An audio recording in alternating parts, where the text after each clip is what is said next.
Hello, we're team number 36 ECOM, formed by Autograph, Marcel Rosales, Alejandro Jung, and me, Eduardo Pernalete.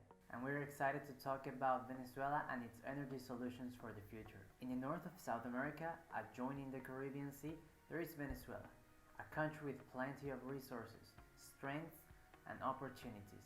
However, in the past decades, the country has developed great weaknesses and threats that put their energy industry at a high risk of total collapse. General domestic product and energy production are indicators of prosperity and are strictly related. Now that these numbers have been rapidly falling, the energy market is being affected with production falls, massive resignations, and a dying industry sector. Our goal is to increase the GDP and energy supply to take the country back on track and incorporate in the sustainable development goals in the energy industry. In order to do this, 4 solutions with different stages have been established to rescue what we have lost and catch up with the energy transition wave. Let's begin. The first point we are going to address is the situation of the hydroelectric power plants. Venezuela has one of the largest hydroelectric power plants in the world, the GUI, with a installed capacity of 10,270 megawatts, and combined with Magawa and Carhuachi at a capacity of 15,547 megawatts, 8,562 megawatts available, 55% of the annual capacity. According with local reports and engineers, there is caused by outdated equipment, damaged turbines, and the condition of the reserve. We propose a repair plan in order to repair all the damaged equipment and update the control system. It will cost $1.3 billion and it will last approximately 3 years. We will submit this plan of investments to the Inter-American Development Bank and the Development Bank of Latin America. In addition, we designed a plan to use all the hydroelectric power potential of Venezuela, developing 6 new hydroelectric power plants adding approximately 3,400 megawatts. So by 2050, Venezuela will be able to have 18,929 megawatts of capacity. Oriental Zone is the biggest one, with more than 250 billion barrels, and Carúpano is the smallest one, with 343 million barrels. Also, with these proven reserves total, Venezuela is in the world's top 1 above Saudi Arabia since 2010, according to the Organization of the Petroleum Exporting Countries. Paraguay Refining Center, compound by Amuay, Cardón, and Bajo Grande, located in Falcón and Zulia, is the biggest one, with a capacity close to 1 billion barrels, 969,000 exactly, about 75% of the total production. El Palito, located in Carabobo, and Oriental Refinery Complex, compound by Puerto La Cruz, and San Roque refineries are located in Anzoátegui. Since 2018, half of these refineries are out of service, and the other ones are working below than 10% of their capacity. The goal is to produce 1.28 billion barrels per day in 2021, and as a mid-term goal, will require an estimated investment between $20 billion and $25 billion. PDVSA identified a total of 152 opportunities, requiring 77.6 billion in investment. This quantity is equivalent to 16.8% Venezuela's GDP.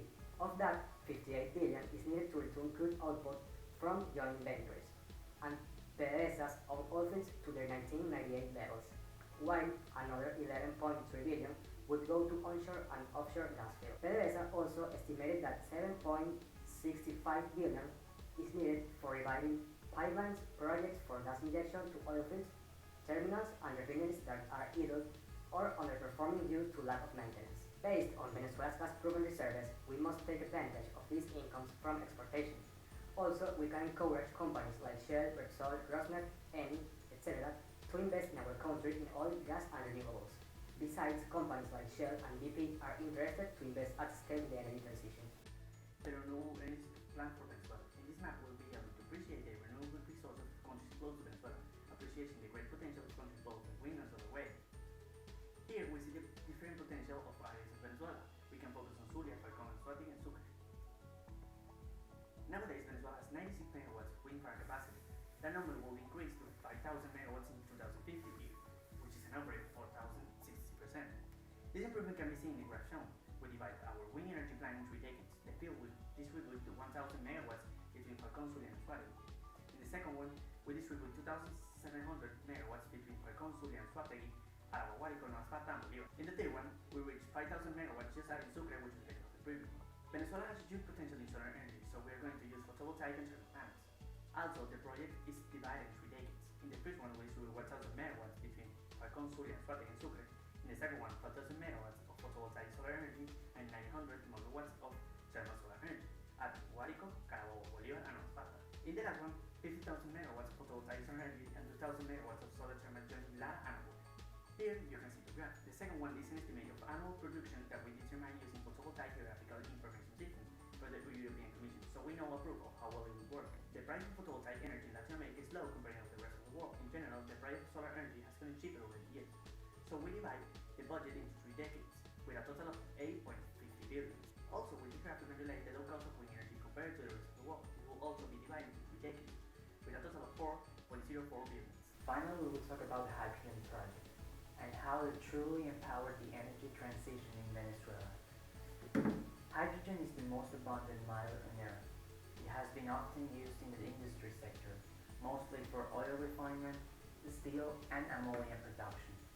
But now, the molecule is seen from an energetic perspective to fight decarbonization, with a great bet on the transport system transformation, going through power generation to building energy demand.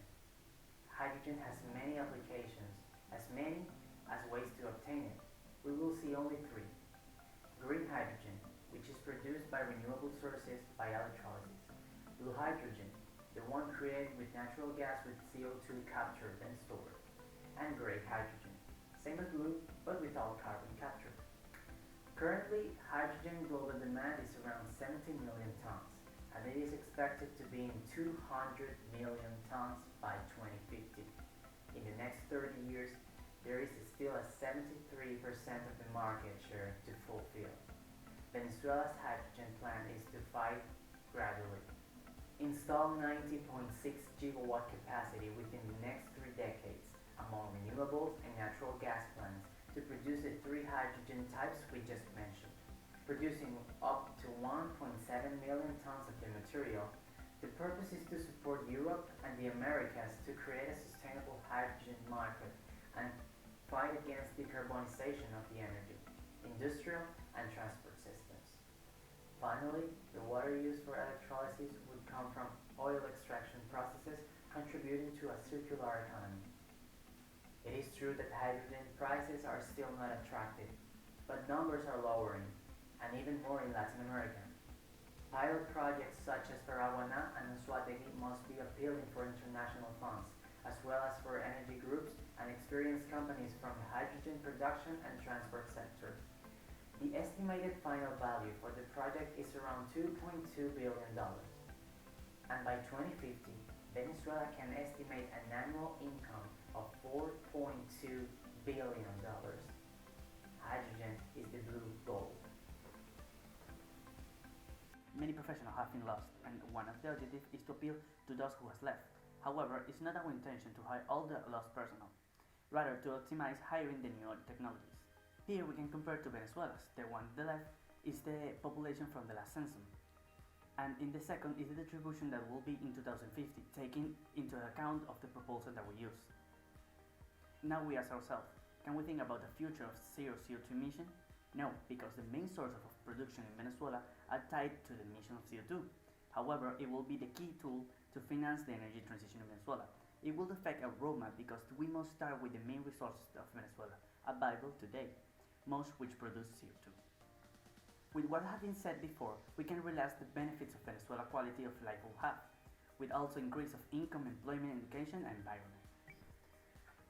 Now, to make all these solutions happen, we need to make some institutional change to allow the companies to work with the government and expand the country into a more private market.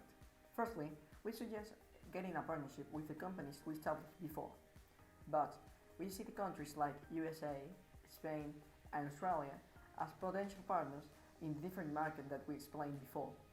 If Venezuela implements our different plans, we estimate that the domestic product per capita will grow an average of 2% per year of a period of 30 years. Finally, this is the power capacity that we estimate that Venezuela will have in 2050, showing a greater diversification of electrical energy production.